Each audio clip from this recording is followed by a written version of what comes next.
She probably came looking for a yoga class, not jujitsu. A blue belt sneered as Emily Parker stepped onto the mat, her faded GI low ponytail and slender frame making her seem out of place. "She'll pass out in 3 minutes," whispered a female student while the coach assigned Emily a few basic drills, separate from the main group. No one wanted to pair with her. Someone even shouted, "If she chokes anyone out, pizza's on me." No one knew. In just 10 seconds, the woman they saw as a joke would make the strongest black belt in the room tap out. The mats at Apex Jiu-Jitsu Academy in Chicago reeked of sweat and rubber, the air thick with the grunts of sparring and the sharp slap of bodies hitting the ground. Emily stood at the edge, her faded GI hanging loose, its once white fabric grayed from years of wear, a stark contrast to the crisp logoed uniforms of the others. Jake the Blue Belt, a stocky tech startup bro with a CrossFit obsession and a habit of boasting about his deadlift PRs, smirked at his crew, his voice carrying across the gym like a taunt. "Look at her, man," he said loud enough for all to hear. "She's gonna get folded like a cheap towel in 2 seconds flat." Tara, a lean, tattooed purple belt who posted gym selfies to thousands of Instagram followers, laughed sharply, her eyes glinting with scorn. 3 minutes. I give her one before she's gasping for air and begging to quit. Coach Dan, a gruff black belt with a shaved head and a no-nonsense glare that silenced most, pointed Emily to a corner with a dismissive wave. "Do some shrimping drills, new girl," he said, his tone flat like she was a child wandering into a grown-up's game.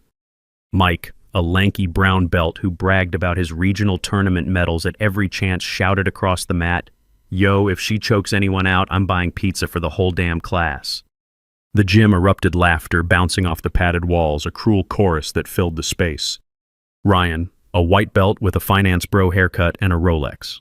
He never stopped showing off, added, "She looks like she's here to find her inner peace, not throw down." Vince, a muscled purple belt who sold luxury condos and name-dropped his celebrity clients, grinned wide. "Bet she's never even thrown a punch.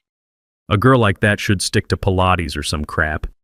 Jenna, a female white belt in glittery leggings who blogged about her jiu-jitsu journey for clout, giggled, her voice high and cutting. "She's so out of place, like totally clueless. Probably signed up for the aesthetic or something." The insults didn't stop piling on like weights on a barbell, each one a deliberate jab at her femininity, her quiet demeanor, her presumed fragility in a space that thrived on dominance. Tara leaned closer to Jake, her voice a stage whisper that carried to the mats. "What's she even doing here? This ain't a freaking book club or a knitting circle." Mike, adjusting his gi with a flourish, called out, "Hey newbie, don't break a nail trying to keep up with the big dogs." Ryan's smirk widened, his Rolex catching the gym's harsh lights. "She's gonna run back to her yoga mat crying before we even start rolling." Vince's laugh was deep mocking, his condo-selling charm turned cruel. "Poor thing thinking she can hang with us. Stay in your lane, sweetheart, and leave the mats to the real fighters." Jenna's voice sliced through sharp and high-pitched. "God, she'll probably faint during warm-ups and need to be carried out." Coach Dan glanced over, shaking his head like she was a lost cause. "Don't hurt yourself, kid," he said, turning back to the main group with a grunt. Jake snorted, his CrossFit swagger on full display. "Hurt herself. She's gonna hurt my eyes watching her flail around like a fish out of water." Chris, a blue belt, who coached high school wrestling and loved to flex his authority, added, "A girl like that's got no business on these mats. Go find a spin class." Sam, a white belt with a gym bro swagger and a protein shake always in hand, chimed in, "Bet she's just here for a selfie, not to actually spar." Another student, a green belt named Alex, who ran a fitness YouTube channel, laughed. "She's gonna tap out from embarrassment before the first round." The laughter swelled, a vicious symphony that echoed through the gym, each word a blade slashing at her appearance, her nerve, her very right to stand there. Emily adjusted the belt of her GI, her movements precise, her face smooth, lips pressed into a tight line that betrayed nothing. She began her shrimping drills, her hips sliding across the mat with a quiet efficiency that went unnoticed, her ponytail swaying slightly, her presence a silent defiance in the face of their scorn. The class shifted to technique practice, and Coach Dan barked for everyone to pair up, his voice cutting through the gym's hum. The room shuffled bodies, moving quickly to claim partners, but no one approached Emily, their eyes sliding past her like she was invisible. Jake looked her way, then turned to Tara, muttering, "Not wasting my time on that one." Mike waved her off with a lazy hand, grabbing Vince as his partner. Jenna rolled her eyes, pairing with Ryan, her glittery leggings flashing under the lights. Sam shook his head, muttering, "No way I'm stuck with her," and found another white belt. Finally, Tim, a skinny white belt with a nervous smile and a desk job that left him perpetually anxious, shuffled over his reluctance, plain. "Just don't break my arm, okay?" He said, his voice loud enough to draw snickers from the nearby group. "I got work tomorrow and I need my hands." The class laughed, the sound grating a fresh wave of mockery that rippled through the mats. Emily nodded, her eyes steady, her expression unreadable, and they began drilling a basic guard pass. Her movements fluid but deliberately understated, her grip firm yet gentle to avoid startling Tim. Mike, watching from across the mat, shouted, "Yo, Tim, you good over there? She's not going to cry on you, is she?" Tara's voice cut in sharp and mocking. "Careful, Tim. She might try to hug you into submission or some yoga nonsense." Chris piled on his wrestling coach bravado in full swing. "Bet she doesn't even know what a choke is, let alone how to apply one." Sam's laugh boomed across the gym.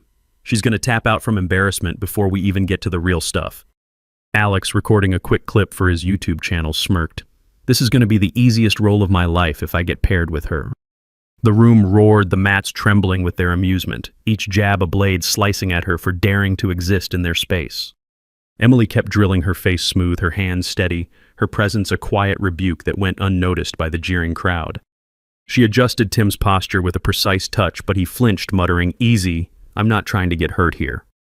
The laughter flared again, a relentless assault, each word designed to shrink her, to remind her she didn't belong. Sparring time arrived, and the gym's energy spiked, the mats clearing for live rolls as the class's competitive edge sharpened. Coach Dan scanned the room, his eyes landing on Emily for a brief moment before flicking to Derek, the class's top student, a black belt with a chiseled jaw and a reputation for crushing beginners without mercy. Derek, who ran a sports supplement company and posted training videos to thousands of followers, grinned, cracking his knuckles with a theatrical flourish that drew chuckles from the crowd. "Let's give the new girl a proper Apex welcome, Coach." Dan said, his tone a mix of amusement and challenge, his shaved head gleaming under the gym's harsh lights. Derek sauntered over, towering over Emily, his pristine gi, a stark contrast to her faded one, his black belt nodded with a swagger that screamed confidence. He leaned down, his voice a mocking drawl that carried across the mats. "All right, newbie, let's make this quick. Try grabbing my leg if you want. I'll go easy, don't worry." The class laughed, clustering around the mat, phones raised, ready to capture the inevitable humiliation. Jake called out, "Don't break her too fast, Derek." Tara smirked, her tattoos glinting under the lights. "Bet she taps out in 10 seconds flat." Mike's voice boomed, "Pizza's on me if she even tries a move." Vince added, his condo-selling charm turned cruel. "A girl like that's got no shot against him." "This is going to be over quick." Jenna's giggle was sharp, her glittery leggings flashing. "This is going to be so sad to watch." Ryan shouted, "Don't let her bore you to death, man." Chris's voice boomed, his wrestling coach ego on display. "She's going to wish she stayed home with her yoga videos." Sam, protein shake in hand, said, "Bet she's out before the bell even rings." Alex, still filming, laughed. "This is going to get so many views when she flops." Another student, a green belt named Kyle, who prided himself on his judo throws, added, "She's going to be a highlight reel for all the wrong reasons." The insults piled on each one, a dagger slashing at her appearance, her courage, her right to stand on the mat with a black belt.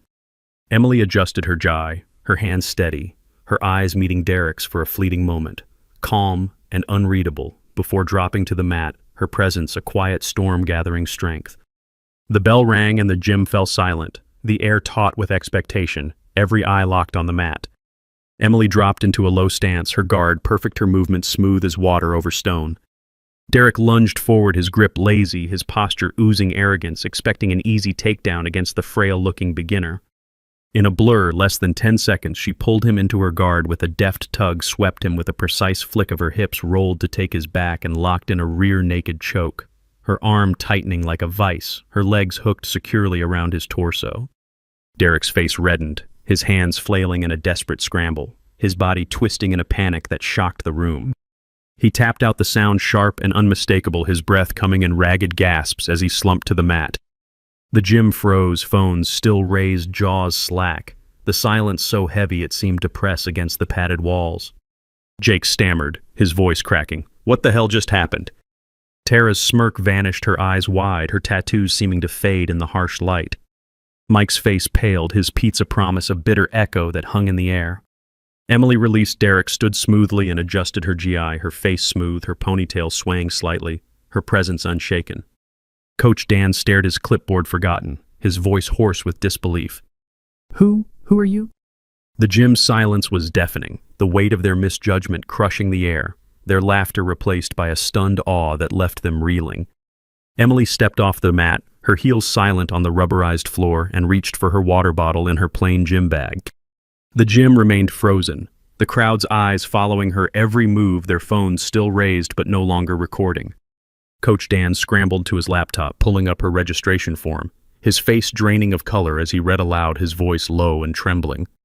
Emily Parker, national jiu-jitsu champion, retired after a shoulder injury, registered as a beginner to retrain fundamentals. Gasps rippled through the crowd, a wave of whispers breaking the silence, each one tinged with shock and shame. Emily took a sip of water, her eyes calm, her posture relaxed, and said, I just wanted to brush up on my basics. I'm not really big on showing off. Her voice was soft but clear, cutting through the gym's stunned hush like a blade through silk. Derek, still on the mat, his face flushed with embarrassment, stared at her, his arrogance shattered, his black belt suddenly seeming like a hollow trophy. Jake's tech logo G seemed to shrink on his frame. His smirk erased his CrossFit bravado, reduced to a faint echo. Tara's confidence deflated, her tattoos no longer a badge of strength, her purple belt a quiet reminder of her misjudgment. Mike's pizza offer hung in the air, a joke no one dared laugh at, his brown belt, a shadow of his former swagger. Emily slung her bag over her shoulder and walked toward the exit, her faded GI swaying with each step, her presence a storm that left the gym reeling in its wake, the mats still vibrating with the echo of her victory. She paused in the hallway, her eyes catching a framed photo on the wall, a snapshot of Apex's first tournament team, their GIs crisp, their faces proud, frozen in a moment of triumph. A memory surfaced, sharp and vivid. Her father years ago standing in their family estate's private dojo, his GI knotted tightly, his hands adjusting her stance with a gentle precision. Strength isn't loud, Emily, he'd said, his voice low and resonant, his calloused hand resting on her shoulder, the scent of sandalwood from his cologne lingering in the air. The dojo's wooden floor had gleamed under soft lighting, its walls lined with trophies and medals, a testament to his legacy as a martial arts master who'd trained champions. She'd been 10 years old, her GI too big, her fists clenched with determination, her father's nod, a silent vow that she'd carry his lessons through her life. The memory faded and Emily turned away, her expression unreadable, her fingers brushing the locket hidden beneath her GI, a small silver piece with a faint engraving, a gift from her mother. She stepped outside, the Chicago night air cool against her skin, the gym's hum fading behind her, replaced by the city's distant pulse. The whispers followed, no longer scornful but tinged with awe, a shift that marked the beginning of her legend. Emily walked to her modest sedan, a car Jake had once mocked as a teacher's car, with a laugh that now seemed hollow, and drove home, the locket warm against her chest, her presence a quiet force that needed no fanfare. At her apartment, Emily stood before a mirror, the city's lights casting a faint glow through the window, their reflections dancing on the glass. She wore a plain tank top, her hair loose, her face bare of makeup, the lines of her features soft but resolute. She touched the locket, its weight familiar, its engraving worn from years of quiet moments like this, and studied her reflection, her eyes steady, confirming she was still herself, unbroken by the gym's cruelty. Another memory surfaced, vivid and unbidden, her mother years ago at a charity event in their family's sprawling estate, wearing a simple blouse that drew cruel whispers from the crowd. She looks like a maid doesn't belong in a place like this. The ballroom had been a sea of crystal chandeliers and silk gowns, but her mother's chin was high, her smile serene, her hand warm in Emily's as they navigated the tide of judgment. The whispers had been sharp, like knives disguised as politeness, but her mother's presence was a shield, her dignity, a quiet rebuke that silenced the room without a word. Emily's hand dropped from the locket and she opened a journal on her desk, her pen moving across the page in neat, deliberate strokes. They judged me before I moved. My strength will answer, not my voice. She closed the book, her movements precise, and went to bed, the locket resting on her nightstand, its faint gleam a reminder of her roots. The city hummed outside, its rhythm steady, her dreams quiet but resolute, her strength, a fire forged in years of discipline, burning low but fierce beneath her calm exterior. The gym's atmosphere shifted in the weeks that followed, the once hostile mats softening under a new current of humility. Jake avoided Emily's gaze. His CrossFit bravado dimmed his tech logo GI gathering dust in his locker, his startup meetings no longer a topic of boastful chatter. Tara's Instagram posts grew sparse, her sponsorships fading as brands distanced themselves, her purple belt a humbling reminder of her misjudgment. Mike stopped cracking jokes, his brown belt a hollow symbol, his pizza offer a bitter memory that no one dared mention. Derek trained alone in the corner, his black belt no longer a crown, his sports supplement company losing traction, his training videos ignored by a community that valued respect over bravado. Coach Dan approached Emily at the next class, his voice low, his shaved head bowed slightly in a rare show of deference. "I misjudged you, Parker," he said, his eyes meeting hers with newfound respect. "Will you help teach the advanced group? We could use your skill." Emily nodded, her smile small but genuine, and joined the instructors, her faded GE, a quiet contrast to their branded uniforms, her presence drawing the class like a magnet. The students gathered around, their eyes eager, their respect palpable. Jenna, her glittery leggings subdued, asked for tips on guard work. Vince, his condo-selling swagger gone, listened intently. Tim, his nervous smile replaced by focus, followed her every move. Emily taught her movements precise, her voice calm, her presence a beacon that illuminated the mats without need for flash. The gym's culture began to transform, the competitive edge tempered by a growing sense of community. Beginners were paired with care, their drills met with encouragement rather than scorn, the laughter that once filled the air now replaced by the steady rhythm of effort and learning. Women who'd once stayed silent on the mats spoke up their techniques, sharpening their confidence, blooming in the space Emily's presence had carved. Male students who'd jeered Ryan, Sam Alex, began to nod respectfully, their egos checked by the memory of her choke, their phones no longer raised in mockery but in quiet admiration. Emily's name became a quiet legend, whispered in locker rooms and local tournaments, her story a spark for those who'd been judged, dismissed, or overlooked. She walked the mats, her GE faded, but her presence vivid, her locket hidden beneath her collar, her dignity a fire that burned without flare. A memory pulsed through her, her father's dojo, his voice steady, his sandalwood cologne lingering as he adjusted her grip, his nod, a silent promise of her potential. She taught a class, her hands guiding a student's sweep, her eyes steady, her work, a testament to his lessons, her silence, a revolution that reshaped the gym's soul. One evening, Emily paused by the tournament photo in the hallway, her fingers brushing the frame's edge, the glass cool against her skin. Another memory surfaced, sharp and vivid. A Bentley pulling up to their family estate years ago, its engine a low purr in the night, its license plate EJP catching the moonlight like a signal. She'd been 16 watching from a balcony, the man who stepped out half lit by the moon, his nod heavy with meaning, his presence a shadow of quiet power. Her father's voice had echoed in the dojo the next day, low and firm. "That's your legacy, Emily. Quiet strength, not show." The memory was a jolt. The man's silhouette, a mirror of her own resolve, his nod, a promise she'd carried through every challenge. She turned away, the locket warm against her chest, her life a testament to that truth. The gym's lights dimmed behind her steps steady, her presence a quiet storm that had reshaped the mats, the air, the very culture of Apex. The fallout for those who'd mocked her grew subtle but relentless, a slow unraveling that mirrored their cruelty. Jake's startup lost key investors, his CrossFit records no longer enough to hold his status, his tech logo GI left untouched in his locker. Tara's sponsorships dried up, her Instagram followers, dropping her purple belt, a reminder of her misstep, her gym selfies replaced by silence. Mike's tournament wins were forgotten, his brown belt, a shadow, his pizza, offer a joke, no one repeated, his confidence eroded by whispers of his role. Derek's supplement company faltered, his training videos ignored his black belt, a hollow crown in a community that valued respect over bravado, his social circle shrinking as peers turned away.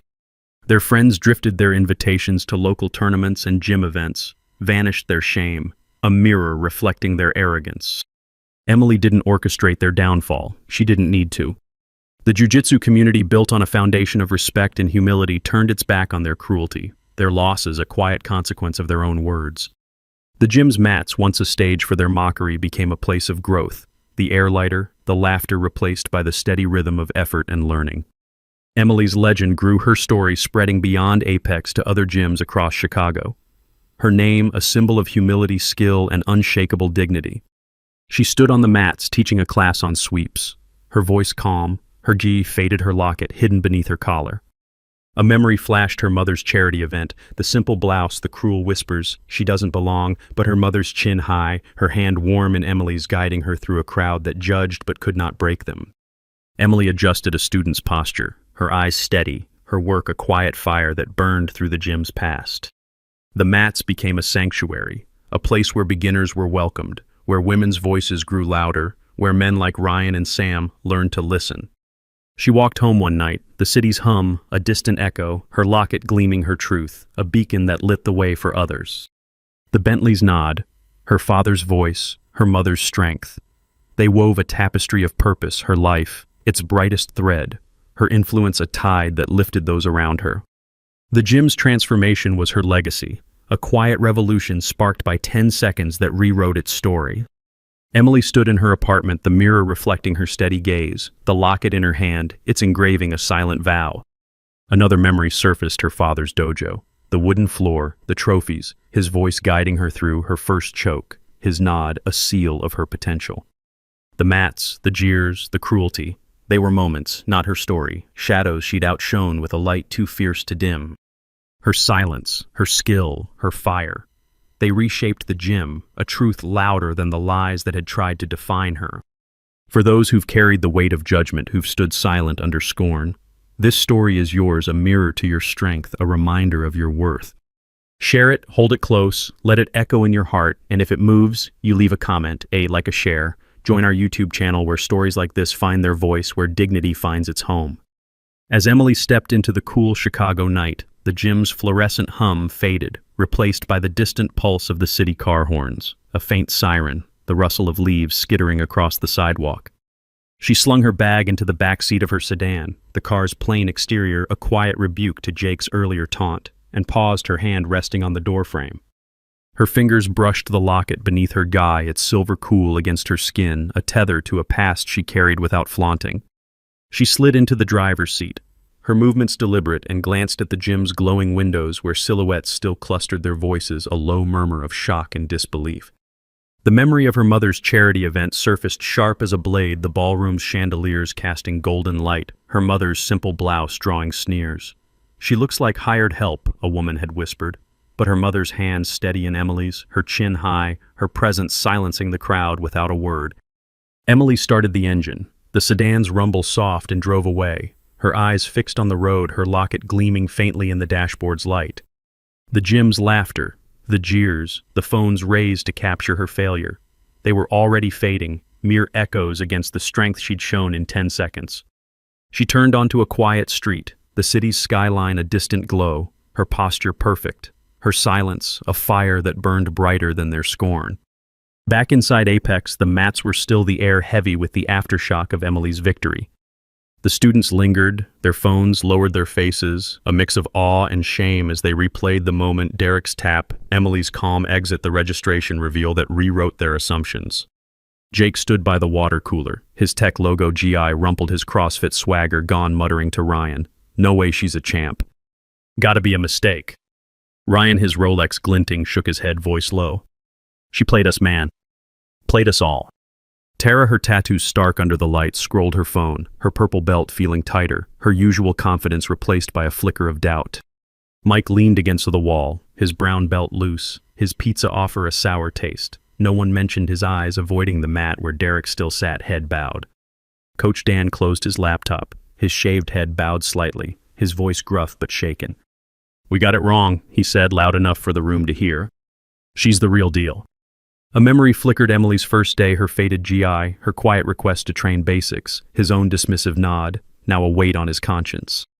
The gym's hum was softer, the laughter gone, replaced by whispers of her name, each one a thread in the legend already forming. The mats, once a stage for their cruelty, felt different now, a quiet challenge to their arrogance.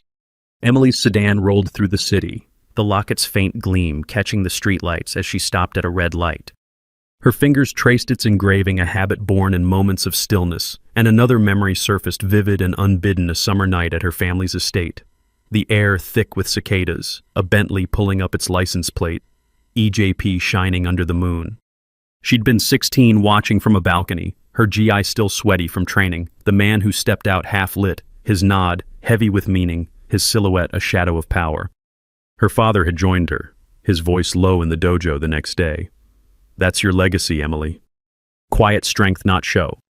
The dojo's wooden floor had gleamed trophies, glinting his sandalwood cologne, grounding her as he'd adjusted her chokehold, his nod, a seal of her potential. The light turned green and Emily drove on, her eyes steady, the locket warm against her chest, the memory a puzzle piece she carried without solving. The gym's jeers, Derek's tap, the stunned silence. They were moments, not her story, shadows against the fire of her truth. She parked outside her apartment, the sedan's engine ticking as it cooled her presence, a quiet storm that had already begun to reshape the mats she'd left behind.